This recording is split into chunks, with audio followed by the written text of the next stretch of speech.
Hello, I'm very excited today. I'm going to talk about the EON Manifesto 2022. We already started this, and this is an evolution of our journey where we have clarified the goals, the mission, the focus, our philosophy, and value. Let's get started. So first, we talk about goals. Our overall goal is to help build the knowledge metaverse that's open, expands our reality, and connects people. Our mission is to help students, teachers, and workers to learn, train, and perform, and collaborate with experiential XR. The focus is to deliver the best XR platform for knowledge transfer to K-12, TVET, CTE, and higher education. And our philosophy is simple. Knowledge is a human right, and we want to make it available, accessible, and affordable for all people on the planet.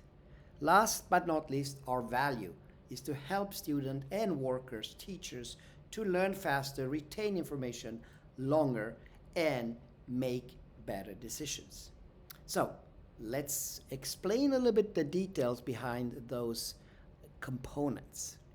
First of all, you're all familiar by now with our goal to be open, expand, and connect with regards to the metaverse. So let's have a quick look. The first thing, we need to be inclusive. So our XR platform enables anyone, including my mom, there's 82, to actually, in a simple way, create experiences, XR experiences. And you can do that learn it in minutes, and actually do it as little as seconds. For the reason behind this is it's a code-free environment. It's very easy. We have access to libraries that are exceeding 1.3 million assets. And we are also agnostic, so we work on almost any device, everything from a simple mobile device all the way to very sophisticated headsets. So more than 30 different devices. That's the beauty of being open. Now, the second part of this is to expand our reality. We are not aimed as humans to have a headset and be closed in a room and learn isolated. No, we want this technology to expand beyond our current human constraint and illuminate the world. And we have now a product that does exactly that. You can in seconds scan anything. You can use artificial intelligence within EON to inject knowledge, what we call knowledge portal, to create assessment, etc. And all this is quite effortless. Now, once you've done all that in this environment, the knowledge portals that you get are very, very exciting because you have a multi-dimensional. There you see a scan. Now, it can be a PDF, it can be a video, it can be a text, voice to text in more than 40 languages. It can be also 3D assets or a web browser. All this exists, as you can see, floating in space and generated by artificial intelligence. You can also do assessment in this environment in a very simple way. So that's what I mean by illuminated world, the ability to expand your reality. And now last but not least, now we come into the ability to teleport myself, and that's what we call spatial meetings. So I can pop up anywhere, a place that someone has scanned or a 3D environment that pre-exists, invite my friends, converse, interact, guide even, and all that I do just by simply having a mobile phone, selecting my avatar, and physically walking and talking and experiences in a collaborative manner. So that's the beauty of this spatial meetings, and that can happen in a regular room, like I invited them in my physical room. That can happen in a let's say, a place that I don't know. Let's say in this case it's in Spain at a certain location, or in a mixed environment. You can see the palm trees are real, but the trucks there were dynamically created in XR. So that's the beauty of spatial meetings. With that, we have that goal is to help build the knowledge metaverse. Now, our mission is to help fundamentally students learn, train, perform, and collaborate in a better way. Now, to do that, let's walk through the steps. It's not only about learning by consuming, it's actually learning by creating. And in order to do that, you can get data from libraries, from scans, or from import. So libraries are the ability to get, among the 1.3 million assets, whether it's 360 or it's three-dimensional, whether it's a room or an object, get those assets and start working on them. If you don't have the assets and want to create your own, as I mentioned earlier, you can simply scan it. So that you can do with a normal device, normal phone, tablet, etc. You have also a third alternative. In this case is to import your 3D assets from CAD or 3D Studio Max or any other of the formats, including 3D warehouses like Sketchfab or CG Trader or TurboSuite. You can also, when you have those, now you have your 3D assets, it's a matter of generating the knowledge injection. Now, how do you do that? It's very easy. With the new solution of MergeXR, you simply take a picture. The picture recognizes what it is and provides you with name of annotations. You select the right annotation. Then AI goes to work again based on that and selects knowledge portals. As you can see there are videos, there are text to speech, there are PDFs, there are browser 3D assets, etc. So now you have your knowledge portal. Each component in this environment has that.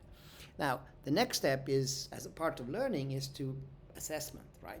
So with the assessment portals, what you do is you identify, locate, and quiz. You can identify, for example, what something is.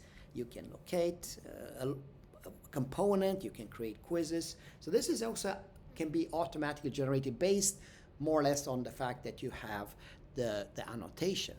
So that's what we call assessment portals. They're also floating in space. So that kind of gives you some highlights of learning. What do we mean by training? How can anyone create a training session? It can be as easy as walk and talk. So you can do what we call a 3D recording, where you can guide someone on a physical beach or explain a process or point, grab, interact, or standard operation procedures. So the recording is very simple. Click a button and do it. And then after that, what's happening is that automatically there's an avatar instruction generated, which is not a video, it's a real-time interactive environment where you can show someone and guide someone and then let that someone, let's say a student, to do it itself. So those are examples of avatar instruction. This can be used in almost any area, in health science, in as medical area like we see here, or engineering. So now you're trained, then you want to perform, right? And the first thing you need to do is to be certified. So the same avatar that you had there can do things like installation, dissection, operation procedure. In this case, you see a simple example from the hospitality industry, how to prepare and clean a room for guests. But this can be much more complicated and become all the way to a simulator. Again, in this case, we are looking at how to put together a computer which sequence the completion rate, and we are measuring. We are first having the perfect way to do it, someone recording that like a teacher, and then you can see here the student completing that, and you can see completion rate, number of incorrect steps, missteps, all that is automatically generated using our AI-supported algorithm. And last but not least, collaboration. We already talked about spatial meetings, the ability to choose an avatar and then walk and talk, engage with people, teleport yourself to another place in a very easy way, taking benefit of all the interactivities that we discussed earlier. So that's our mission. Learn, train, perform, and collaborate. Let's summarize. So the first, you remember some highlights, the knowledge portals, the assessment portals that allows you to identify, the walk and talk, guide, explain, avatar instructions, guide me, show me, simulators assessment, and last but not least, the collaboration capability of spatial meetings. That's our mission. Now, let's see what EON is focusing on. So we focus on K-12, TVET, and CTE, and higher education. Okay, so in that area, we can see a number of things. You can use this for, I'll start with K-12. So this is from France. We're using this there for students, K-12 audience, for multiple areas, as you can see there. And in this lab environments that they're creating, you can experience this on your computer, or you can experience this on your laptop, or as you see here, on a tablet or a phone. I'll show another example. This is from Vietnam, a project that we did with UNICEF, and this is used by students, and daytime they have actually devices from school, but nighttime and sometimes with them they have mobile devices that their parents have, and so everybody can use this in an easy way. Now they've done a lot of cool applications. I'll show you just some examples here. Things related to biology, things related to chemistry, things related to things like, let's have a look, planetary systems. So these are just a few examples of what you can do in this environment. And in Italy, for example, we're working with K-12, Aldini Valeriani, and they are doing application for everything from COVID. Now, what the areas of using this are almost endless. And it's not only having young students developing that, but let me give you some example of what we have been able to create with our partners, what type of applications. So here in the K-12 arena, we have things like Shark Adventure, VR Jungle, aquariums. This one has been visited by 25 million. Public transit, STEM, chemistry, biology, and many, many different activities that you can enjoy. And we also have, so in the, if I take a specific example, the one in Vietnam, you can see here how they use it for security and basic safety of life, understanding of properties of alkali metals, physics, and the list goes on and on. So that's about K-12. How about TVET? Yeah, I mean, in TVET you have a problem. You can't really buy all the equipment, right? So all the CNC machines, all the robots. So in this case, we see students programming the robots that are virtual. They're less expensive, obviously, because we have them in the library. So almost anything you can think of, a CNC machine, etc., we have it there. You can also do very complicated procedures. What I like about TVET is that in TVET you actually have to do hands-on things, right? So you can use this technology for that purpose, hands-on activities. You can also be in a very large environment, like a factory. In this case, you're on a parking lot. So you can walk through a 300-meter large factory and get instruction and collaborate and learn in a way that you couldn't do before.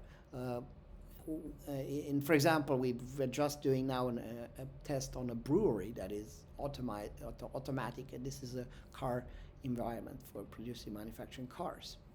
Now, all that you do, yes, welcome you to can the do operation with just using your phone. So you don't have to have anything else. You can see the phone is used here. You just point it and look at it, and depending on the angle, you can look up and down, and you can talk with people, and it's all interactive and very easy to use. You can also personalize solutions. So in this case, let's say for art, for dance, for fashion, but also to engage students. Students today in the TikTok generation, they want to have fun. They want to do something engaging. And that's something that you can also do in this environment. Yeah, the list goes on and on. I'm just to share a couple of TVET applications that could be relevant. Let's look at that. So areas like oil and gas facilities, power grid related, compressor training, crane training, mining training, port applications, chainsaw operation, metal workers, food manufacturing, railroad security, aircraft training, maintenance support. Those are just some examples of what you can do with this fascinating solution. So that leads us to higher education. And higher education, obviously, I'll start with an example from London. So here is, I visited East London University for the inauguration there. And during the inauguration, we actually had a special meetings there between the faculty members. We had the students, we had people from Sweden get joined talking about COVID lab. And as you can see in this environment, it's very dynamic. discussing with each other, interacting with each other in a way that wouldn't be possible. And all you need in this case, again, is just a mobile device. I mean, the examples goes on and on. So again, let me just show you some highlights in interest of your time. Education related, so more advanced stuff like ophthalmology, art history, aneurysm applications, geological study, history, sepsis, Van Gogh experience, chemistry, psychology solution, archaeology, and many, many more. With that, we have now covered the focus areas of EON. If you want to learn more about concrete application, visit our YouTube channel. Now let's talk about our philosophy. Our philosophy is all about the fact that knowledge is a human right, and we want to make knowledge available, accessible, and affordable for all. Now, how do we do that? We have an organization called Learn for Life that has been active for more than 15 years now and has helped, starting in Africa, organizations with concrete application. Now we are also engaging with many countries, not only Africa, with post-pandemic recovery assistance and grants. And projects have been supported by organizations like UNIDO, USAID, Kellogg's Foundation, government engagement in many different areas, and we also been recognized and received awards for this based on our efforts. So that's something that we are walking the talk, so to speak, on. We think that especially the government engagement this year, working with organizations like, for example, IDB, Inter-American Government Development Bank, and European Union, as I mentioned earlier, USAID, to help organizations to come back from this pandemic and use experiential learning. Our goal is to reach more than 1 billion people in the coming years. But to do all that, we need obviously to provide concrete value. And what we do there is we focus on how can students, workers learn faster, retain information longer, and ultimately make better decisions, apply that knowledge. And we know that this technology is transforming education. There is these numbers that you see here come from PwC, PricewaterhouseCoopers, and students using this type of technology can learn 4 times faster. They are 275% more confident. They are 3.7 times more emotionally connected and 4 times more focused. And especially this has been accentuated during the pandemic, where we've seen that students that have used this technology and organization have increased enrollment, retention, satisfaction, and engagement, while the ones that just resorted to things like e-learning and Zoom have actually had plummeting effects, especially in terms of retaining and enrollment. So with that ends our manifesto that we are committed to not only in 22, but for many decades to come. Thank you so much.